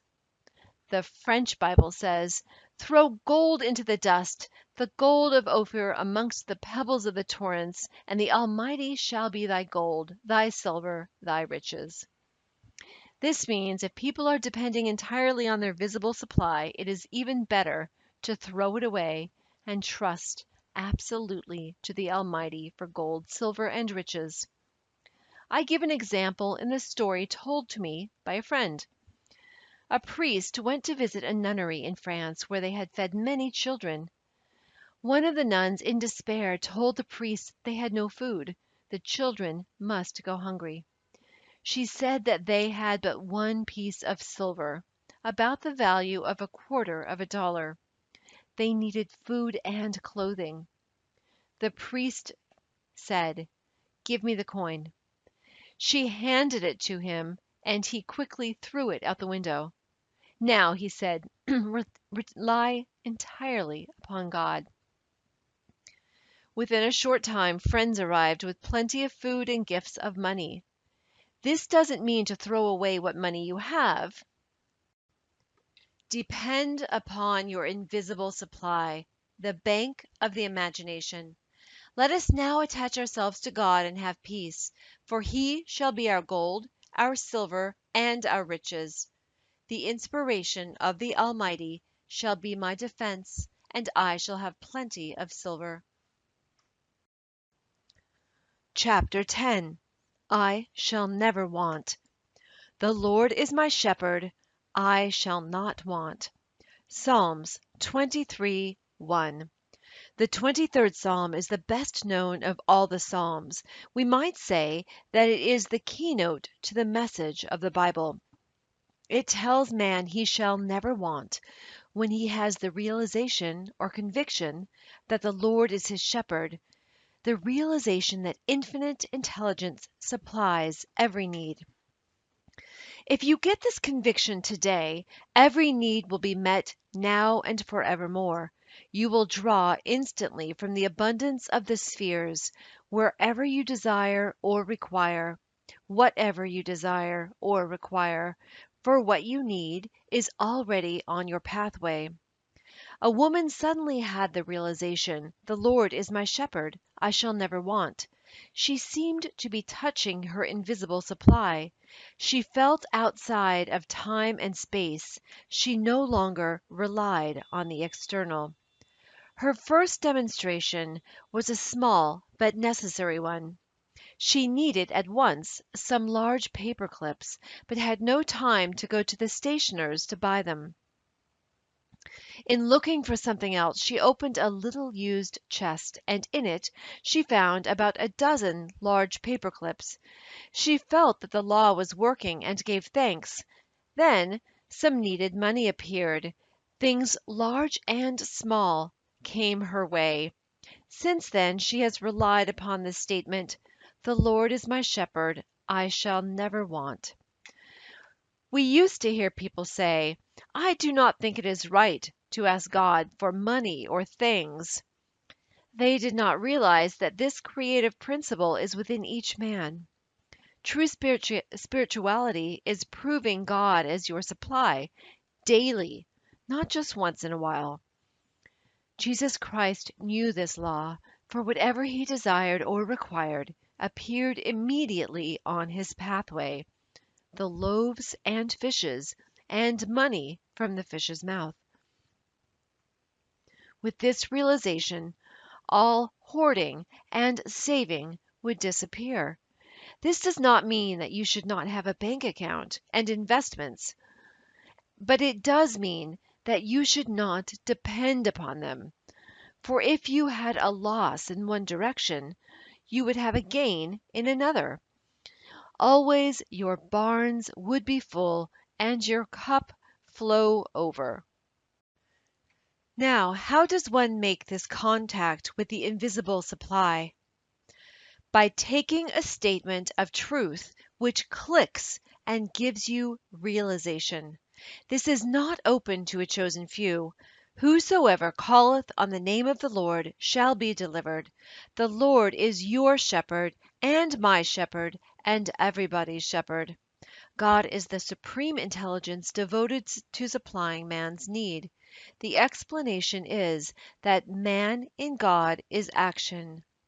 Jesus Christ said, I and the Father are one. We might paraphrase the statement and say, I and the great creative principle of the universe are one and the same. Man only lacks when he loses his contact with this creative principle, which must be fully trusted, for it is pure intelligence and knows the way of fulfillment. The reasoning mind and personal will cause a short circuit. Trust in me, and I will bring it to pass. Most people are filled with apprehension and dread when there is nothing to cling to on the external. A woman came to a practitioner and said, I'm only a poor little woman with no one but God back of me. The practitioner said, You need not worry if you have God back of you, for all that the kingdom affords is yours. A woman called me on the phone and said, almost in tears, I am so worried about the business situation. I replied, The situation with God remains the same. The Lord is your shepherd. You shall not want. If one door shuts, another door opens. A very successful businessman, who conducts all affairs on truth methods, said, The trouble with most people is that they get to relying on certain conditions. They haven't enough imagination to go forward, to open new channels. Nearly every big success is built upon a failure. I was told that Edgar Bergen lost his part in a Broadway production because they did not want any more dummies. Noel Coward got him on the Rudy Vallee show, and he and Charlie McCarthy became famous overnight. I told the story at one of my meetings of a man who was so poor and discouraged that he ended it all. A few days later came a letter notifying him that he had inherited a large fortune. A man in the meeting said, That means when you want to be dead, your demonstration is 3 days off. Yes, do not be fooled by the darkness before the dawn. It is a good thing to see the dawn once in a while, to convince you how unfailing it is. It reminds me of an experience of several years ago. I had a friend who lived in Brooklyn, near Prospect Park. She liked to do unusual things and said to me, Come to visit me and we'll get up early and see the sunrise in Prospect Park. At first I refused. And then came the hunch that it would be an interesting experience. It was in the summer. We got up about 4 o'clock in the morning, my friend, her little daughter, and myself. It was pitch dark, but we sallied forth down the street to the entrance of the park. Some policemen eyed us curiously, but my friend said to them with dignity, We are going to see the sunrise, and it seemed to satisfy them. We walked through the park to the beautiful rose garden. A faint pink streak appeared in the east. Then suddenly we heard a most tremendous uproar. We were near the zoo, and all the animals were greeting the dawn. The lions and tigers roared. The hyenas laughed. There were shrieks and howls. Every animal had something to say, for a new day was at hand. It was indeed most inspiring. The light slanted through the trees. Everything had an unearthly aspect. Then, as it grew lighter, our shadows were in front instead of behind us. The dawn of a new day. This is the wonderful dawn which comes to each one of us. after some darkness. Your dawn of success, happiness, and abundance is sure to come. Every day is important, for we read in the wonderful Sanskrit poem, "Look well, therefore, to this day, such is the salutation of the dawn." This day the Lord is your shepherd. This day you shall not want, and you and this great creative principle are one and the same. The 34th Psalm is also a psalm of security. It starts with a blessing for the Lord. I will bless the Lord at all times. His praise shall continually be in my mouth. They that seek the Lord shall not want any good thing.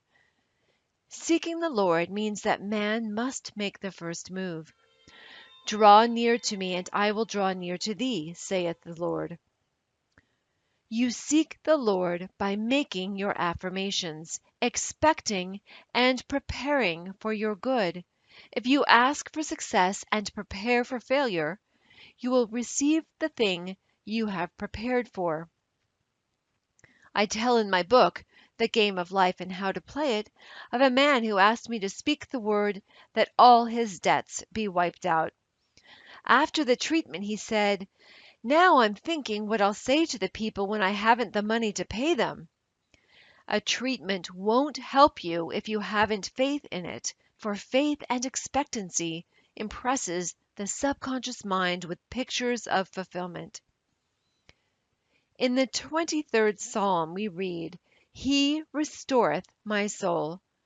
Your soul is your subconscious mind and must be restored with the right ideas. Whatever you feel deeply is impressed upon the subconscious and manifests in your affairs. If you are convinced that you are a failure, you will be a failure until you impress the subconscious with the conviction you are a success. This is done by making an affirmation which clicks. A friend in a meeting said that I had given her the statement as she was leaving the room, "The ground you are on is harvest ground." Things with her had been very dull, but this statement clicked. Harvest ground, rang in her ears. Good things immediately commenced to come to her, and happy surprises. The reason it is necessary to make an affirmation is because repetition impresses the subconscious. You cannot control your thoughts at first, but you can control your words, and Jesus Christ said, "By your words you are justified, and by your words you are condemned." Every day choose the right words, the right thoughts. The imaging faculty is the creative faculty. Out of the imagination of the heart comes the issues of life. We have all a bank we can draw upon, the bank of the imagination. Let us imagine ourselves rich, well, and happy. Imagine all our affairs are in divine order, but leave the way of fulfillment to infinite intelligence. He has weapons ye know not of. He has channels which will surprise you. One of the most important passages in the 23rd Psalm is, "Thou preparest a table before me in the presence of mine enemies." This means that even in the presence of the enemy situation brought on by your doubts, fears, or resentments, a way out is prepared for you. The Lord is my shepherd. I shall never want. Chapter 11. Look with wonder.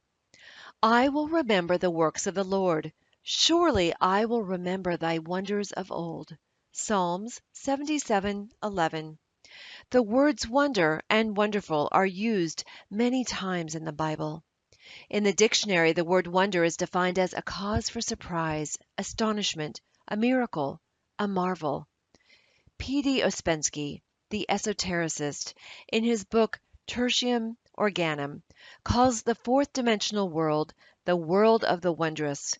He has figured out mathematically that there is a realm where all conditions are perfect. Jesus Christ called it the kingdom. We might say, "Seek ye first the world of the wondrous, and all things shall be added unto you." It can only be reached through a state of consciousness. Jesus Christ said, "To enter the kingdom we must become as a little child." Children are continually in a state of wonder and joy. The future holds promises of mysterious good. Anything can happen overnight. Robert Louis Stevenson, in A Child's Garden of Verses, says, "The world is so full of a number of things. I'm sure we should all be as happy as kings." So let us look with wonder at that which is before us. That statement was given me a number of years ago. I mention it in my books, The Game of Life and How to Play It.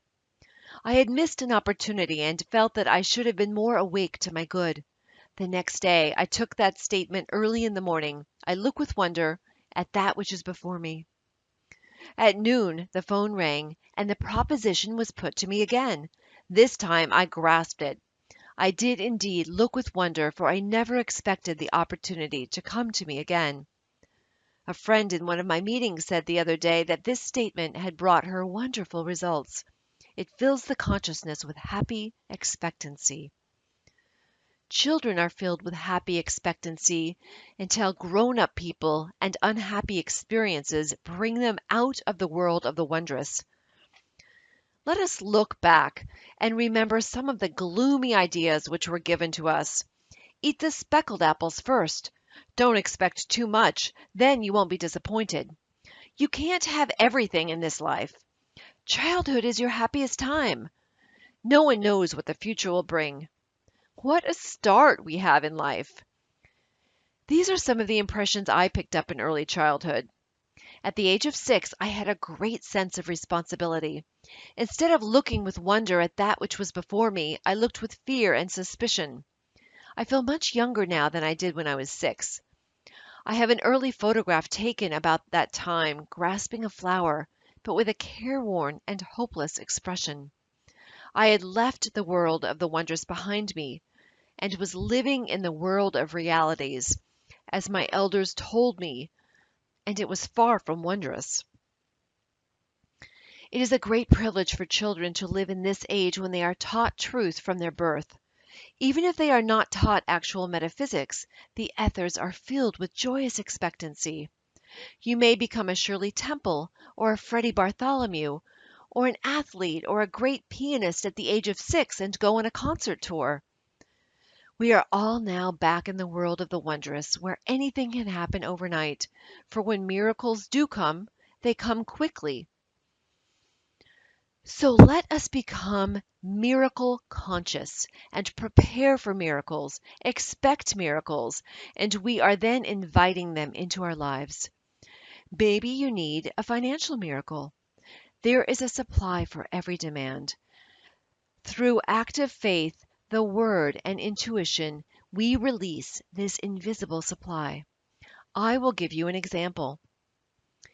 One of my students found herself almost without funds. She needed $1,000, and she had had plenty of money at one time and beautiful possessions, but had nothing left but an ermine wrap. No fur dealer would give her much for it. I spoke the word that it would be sold to the right person for the right price, or that the supply would come in some other way. It was necessary that the money manifest at once. It was no time to reason or worry. She was on the street making her affirmations. It was a stormy day. She said to herself, "I'm going to show active faith in my invisible supply by taking a taxicab." It was a very strong hunch. As she got out of the cab at her destination, a woman stood waiting to get in. It was an old friend, a very, very kind friend. It was the first time in her life she had ever taken a taxi, but her Rolls Royce was out of commission that afternoon. They talked, and my friend told her about the ermine wrap. "Why," her friend said, "I will give you $1,000 for it." And that afternoon she had the check. God's ways are ingenious. His methods are sure. A student wrote to me the other day that she was using that statement, God's ways are ingenious, his methods are sure. A series of unexpected contacts brought about a situation she had been desiring. She looked with wonder at the working of the law. Our demonstrations usually come within a split second. All is timed with amazing accuracy and divine mind. My student left the taxi just as her friend stopped to enter. A second later, she would have hailed another taxi. Man's part is to be wide awake to his leads and hunches, for on the magic path of intuition is all that he desires or requires. In Moulton's Modern Reader's Bible, the Book of Psalms is recognized as the perfection of lyric poetry. The musical meditation, which is the essence of lyrics, can find no higher field than the devout spirit which at once raises itself to the service of God and overflows on the various sides of active and contemplative life. The Psalms are also human documents, and I have selected the 77th Psalm because it gives the picture of a man in despair, but he contemplates the wonders of God. Faith and assurance are restored to him.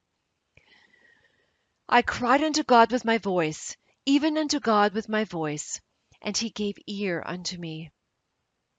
In the day of my trouble I sought the Lord. My soul refused to be comforted. Will the Lord cast off forever? And will he be favorable no more? Hath God forgotten to be gracious? Hath he in anger shut up his tender mercies? And I said, This is my infirmity, but I will remember the years of the right hand of the Most High. I will meditate also of all thy work, and talk of thy doings. Thy way, O God, is the sanctuary. Who is so great a God as our God? Thou art the God that doest wonders. Thou hast with thine arm redeemed thy people. This is a picture of what the average truth student goes through when confronted with a problem.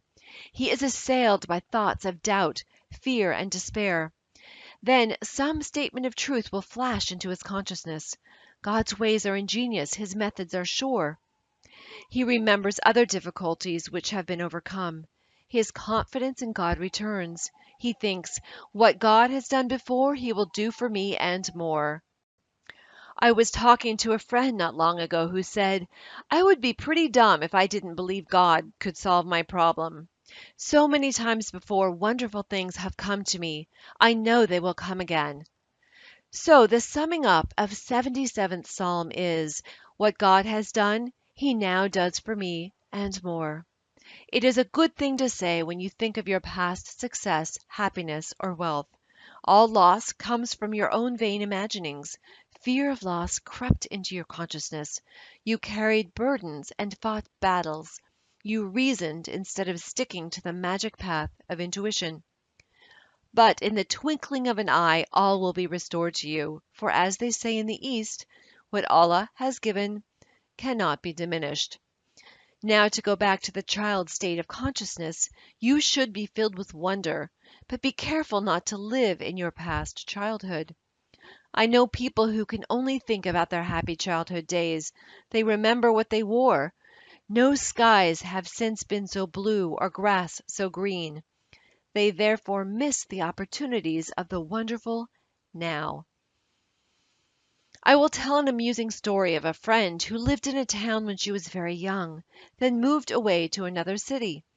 She always looked back to the house they first lived in.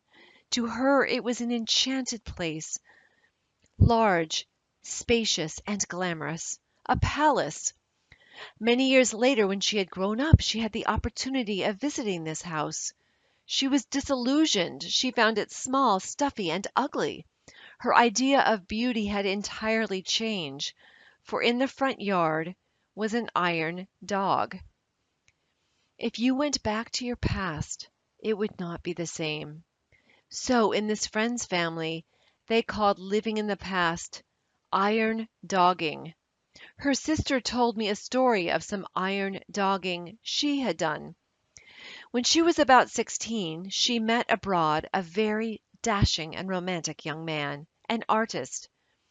This romance didn't last long, but she talked about it a lot to the man she afterwards married. Years rolled by. The dashing and romantic young man had become a well-known artist and came to this country to have an exhibition of his pictures. My friend was filled with excitement and hunted him up to renew their friendship. She went to his exhibition, and in walked a portly businessman. No trace was left of the dashing romantic youth.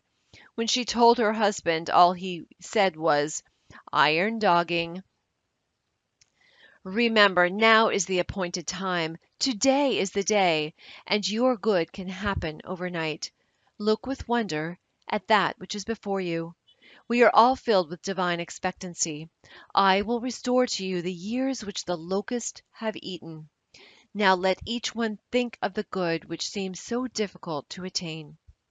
It may be health, wealth, happiness, or perfect self-expression. Do not think how your good can be accomplished. Just give thanks that you have already received on the invisible plane. Therefore, the steps leading up to it are secured also. Be wide awake to your intuitive leads, and suddenly you find yourself in your promised land. I look with wonder at that which is before me. Chapter 12. Catch up with your good. And it shall come to pass that before they call, I will answer, and while they are yet speaking, I will hear. Isaiah 65:24. Catch up with your good. This is a new way of saying, before they call, I will answer. Your good precedes you. It gets there before you do. But how to catch up with your good? For you must have ears that hear and eyes that see, or it will escape you. Some people never catch up with their good in life. They will say, "My life has always been one of hardship. No good luck ever comes to me." They are the people who have been asleep to their opportunities, or through laziness haven't caught up with their good. A woman told a group of friends that she had not eaten for 3 days. They dashed about asking people to give her work, but she refused it. She explained that she never got up until 12 o'clock. She liked to lie in bed and read magazines. She just wanted people to support her while she read Vogue and Harper's Bazaar. We must be careful not to slip into lazy states of mind. Take the affirmation, "I am wide awake to my good. I never miss a trick." Most people are only half awake to their good. A student said to me, "If I don't follow my hunches, I always get into a jam." I will tell the story of a woman, one of my students, who followed her intuitive leads, which brought amazing results. She had been asked to visit friends in a nearby town. She had very little money. When she arrived at her destination, she found the house locked up. They had gone away. She was filled with despair, then commenced to pray. She said, "Infinite intelligence, give me a definite lead. Let me know just what to do." The name of a certain hotel flashed into her consciousness. It persisted. The name seemed to stand out in big letters. She had just enough money to get back to New York and the hotel. As she was about to enter, an old friend suddenly appeared who greeted her warmly and whom she hadn't seen in years. She explained that she was living at the hotel but was going away for several months, and added, "Why don't you take my suite while I'm away? It won't cost you a cent." My friend gratefully accepted and looked with amazement on the working of spiritual law. She had caught up with her good by following intuition. All going forward comes from desire. Science today is going back to Lamarck and his wishing theory. He claims that birds do not fly because they have wings, but they have wings because they wanted to fly.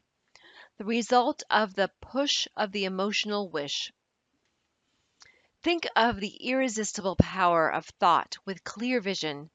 Many people are in a fog most of the time, making wrong decisions and going the wrong way. During the Christmas rush, my maid said to a saleswoman at one of the big shops, "I suppose this is your busiest day yet." She replied, "Oh no, the day after Christmas is our busiest day, when most people bring most of the things back." Hundreds of people choosing the wrong gifts because they were not listening to their intuitive leads. No matter what you are doing, ask for guidance. It saves time and energy and often a lifetime of misery. All suffering comes from the violation of intuition. Unless intuition builds the house, they labor in vain who build it. Get in the habit of hunching. Then you will always be on the magic path. And it shall come to pass that before they call, I will answer. And while they are yet speaking, I will hear. Working with spiritual law, we are bringing to pass that which already is. In the universal mind, it is there as an idea, but is crystallized on the external by a sincere desire. The idea of a bird was a perfect picture in divine mind. The fish caught the idea and wished themselves into birds. Are your desires bringing you wings? We should all be bringing some seemingly impossible thing to pass. One of my affirmations is, the unexpected happens. My seemingly impossible good now comes to pass. Do not magnify obstacles, magnify the Lord. That means magnify God's power. The average person will dwell on all the obstacles and hindrances which are there to prevent his good coming to pass. You combine with what you notice. So if you give obstacles and hindrances your undivided attention, they will grow worse and worse. Give God your undivided attention.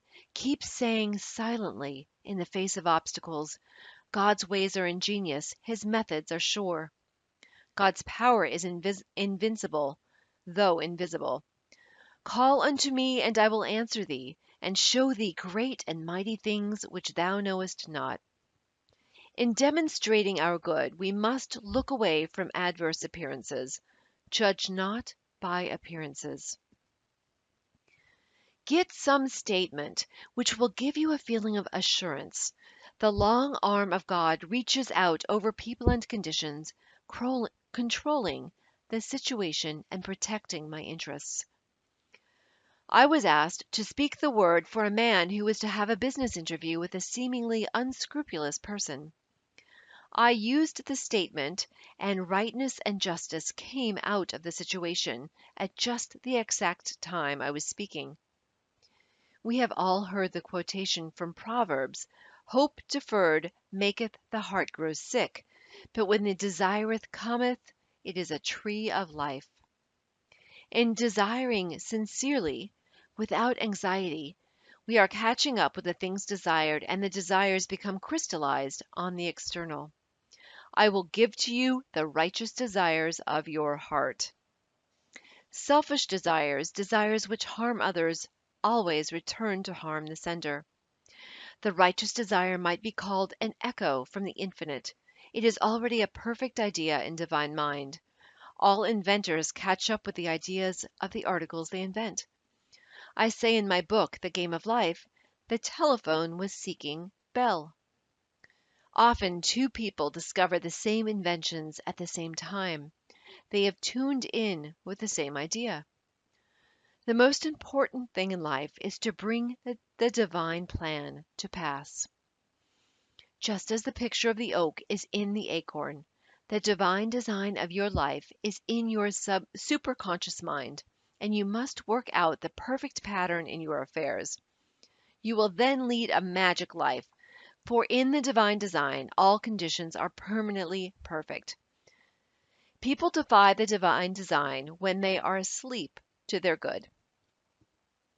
Perhaps the woman who liked to lie in bed most of the day and read magazines should be writing for magazines, but her habits of laziness dulled all desire to go forward.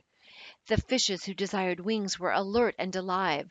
They didn't spend their days on the bed of the ocean reading Vogue and Harper's Bazaar. Awaketh thou that sleepeth, and catch up with your good. Call on me, and I will answer thee, and show thee great and mighty things which thou knowest not. I now catch up with my good, for before I called, I was answered. Chapter 13. Rivers in the Desert. Behold, I will do a new thing. Now it shall spring forth. Shall ye not know it? I will even make a way in the wilderness and rivers in the desert. Isaiah 43:19.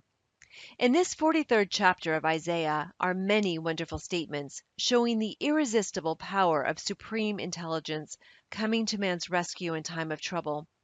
No matter how impossible the situation seems, infinite intelligence knows the way out. Working with God power, man becomes unconditioned and absolute. Let us get a realization of this hidden power that we can call upon at any moment. Make your contact with infinite intelligence, the God within, and all appearance of evil evaporates, for it comes from man's vain imagings. In my question and answer class, I would be asked, how do you make a conscious contact with this invincible power? In reply, I would say, by your word. By your word you are justified. The centurion said to Jesus Christ, "Speak the word, Master, and my servant shall be healed. Whosoever calleth on the name of the Lord shall be delivered." Notice the word call. You are calling on the Lord or law when you make an affirmation of truth. As I always say, take a statement which clicks. That means gives you a feeling of security. People are enslaved by ideas of lack of love, lack of money, lack of companionship, lack of health, and so on. They are enslaved by the idea of interference and incompletion. They are asleep in the Adamic dream. Adam, generic man, ate of Maya, the tree of illusion, and saw two powers, good and evil. The Christ mission was to wake people up to the truth of one power, God. Awake thou that sleepeth. If you lack any good thing, you are still asleep to your good. How do you awake from the Adamic dream of opposites after having slept soundly in the race thought for hundreds of years? Jesus Christ said, "When two of you agree, it shall be done." It is the law of agreement. It is almost impossible to see clearly your good for yourself. That is where the healer, practitioner, or friend is necessary. Most successful men say they have succeeded because their wives believed in them. I will quote from a current newspaper giving Walter P. Chrysler's tribute to his wife. "Nothing," he once said, "has given me more satisfaction in life than the way my wife had faith in me from the very first, through all of those years." Chrysler wrote of her, "It seemed to me I could not make anyone understand that I was ambitious except Della. I could tell her and she would nod. It seems to me I even dared to tell her that I intended some day to be a master mechanic. She always backed his ambitions." Talk about your affairs as little as possible, and then only to the ones who will give you encouragement and inspiration.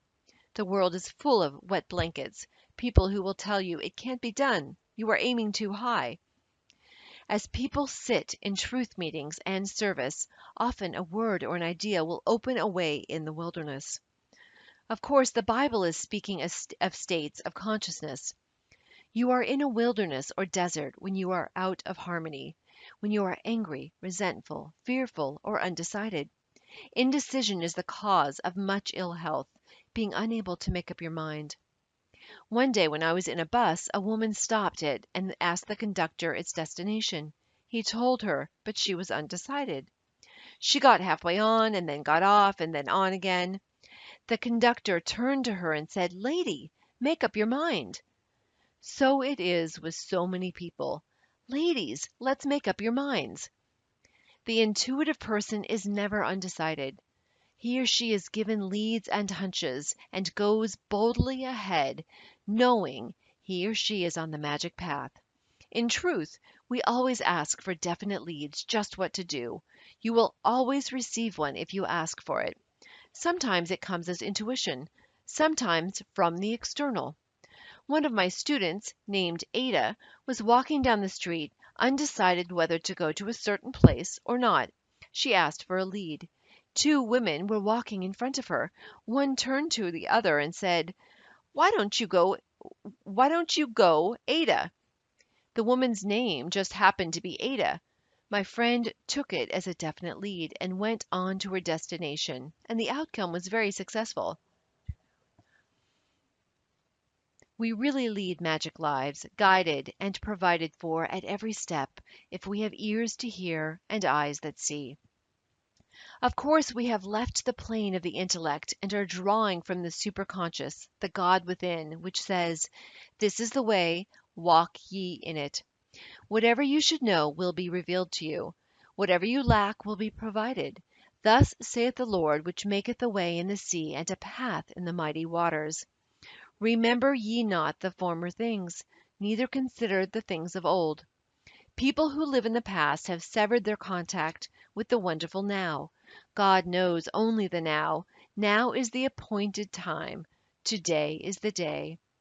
Many people lead lives of limitation, hoarding, and saving, afraid to use what they have, which brings more lack and more limitation. I give the example of a woman who lived in a small country town. She could scarcely see to get about and had very little money. A kind friend took her to an occultist and presented her with glasses, which enabled her to see perfectly. Some time later she met her on the street without the glasses. She exclaimed, "Where are your glasses?"